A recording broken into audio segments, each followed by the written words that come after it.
He's very determined and purposeful. You know, every day he gets up and runs out the door. He knows exactly what he needs to do that day and what he wants to have done, and very motivated that way. I call him a charging bull. He sits back, he listens, he studies, and he figures out what he wants to do. But once he's ready to go, he's that charging bull. He will take that idea and make sure that he drives it to the finish line.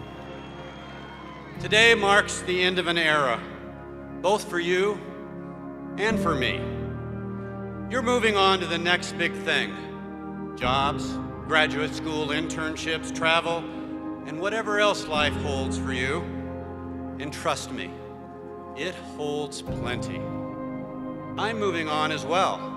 And in fact, this will be my last graduation that I celebrate with students, and while I'm looking forward to my retirement, I will miss days like this one. I think his visionary leadership has really transformed MSU Denver into the well-known, amazing university that it is today. I think the reputation today is clearly better than it was a dozen years ago. I think he's been a really special, not just for Metro, but I think for the entire Colorado community, especially the higher education community. Metro State is a work in progress, but the progress, the development that we've had over the last 12 years has been amazing. When I first arrived at MSU Denver 12 years ago, I had a big dream too. In my very first speech, I told the community of what was then Metropolitan State College that I believed we could be the preeminent urban baccalaureate university in the nation. Not the city, not the state, the nation.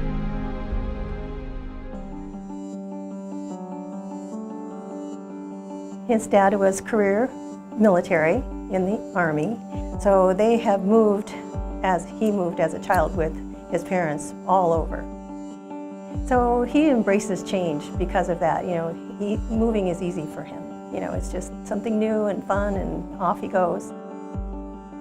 We were at Eastern Washington University, and Steve had been the president there for 7 years, and we'd really done a good job there too, and really loved it. But what was missing was our family, our friends. So to come back to Colorado was just a gift. I've known Dr. Jordan since he wore long sideburns and real fat ties. We were both extremely dapper for the time period. And so when I saw him coming back to Colorado and coming in as president of Metro State, I thought that was a really big deal. It turned out to be an even bigger deal than I had anticipated. When you have a new president coming on, you think you've made the right selection, you think you've got the right person, but you never know. You know, looking back at it a dozen years later, we absolutely made the right decision. First of all, if you were here 12 years ago and you walked on this campus, it is a lot different than it used to be. The Hospitality Learning Center, the Aerospace Engineering Building, Student Success Building, the athletic fields.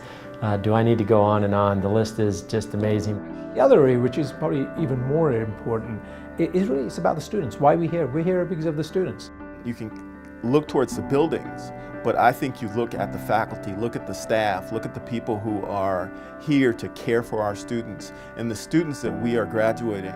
And I think that's really the place where you see the most development. After seeking input from a wide range of stakeholders, we launched a bold goal of achieving federal designation as a Hispanic serving institution. He sets so many high goals for the university, and he makes sure that they get accomplished. And I think one of his most significant accomplishments was working with supporters of Metro State for the name change to Metropolitan State University. Yeah, it's a tough job. You've got legislators on one side, you've got your board of trustees, you've got your foundation board, you've got faculty, you've got students, and you are often in the middle of it. And Dr. J knows how to exercise a good dose of patience when he needs to. Optimism is what carries you through those ups and downs of that process and keeps you focused on what's really important. Well, and I think that's the beauty of Steve, as I've said many times, is he is very thoughtful, very creative. He's a deep thinker. He's very pensive about what he thinks matters for this university, for the students, for the community that we're in. But when he makes a decision and he thinks it's time to act, he will go. Probably the biggest thing he did was tuition for undocumented students. You know, as an undocumented senior in high school for me in 2012, my future was very unknown. It was like my future was a black hole. I had no idea what I was going to do. And when President Jordan, under his leadership, they created this special tuition rate for undocumented students, my future became much clearer. I actually saw a future for me. I know that Dr. Jordan suffered a lot of slings and arrows, and I know that that was a difficult process. But again, he's a person who just stood up for what he believed was right to do. Leading from a moral position, it requires acting on others' behalf, even when there's nobody pushing from behind. It's about making tough decisions. And that brings me to a tough decision I'd like to announce. After considerable thought, Ruthie and I recently reached a place where we have given the board notice of my intention to retire. I'm not sure how that really looks like right now, but I know we'll plan for fun, and we have our family really close by and our friends we're thrilled to see more of, and he will embrace the changes as he always has. People often ask me, what is your best memory from your time as president? Well, it's an easy answer. There were 24 days, one at the end of every fall semester and one at the end of every spring semester. Graduation days. Congratulations, Roadrunners, on all you have achieved.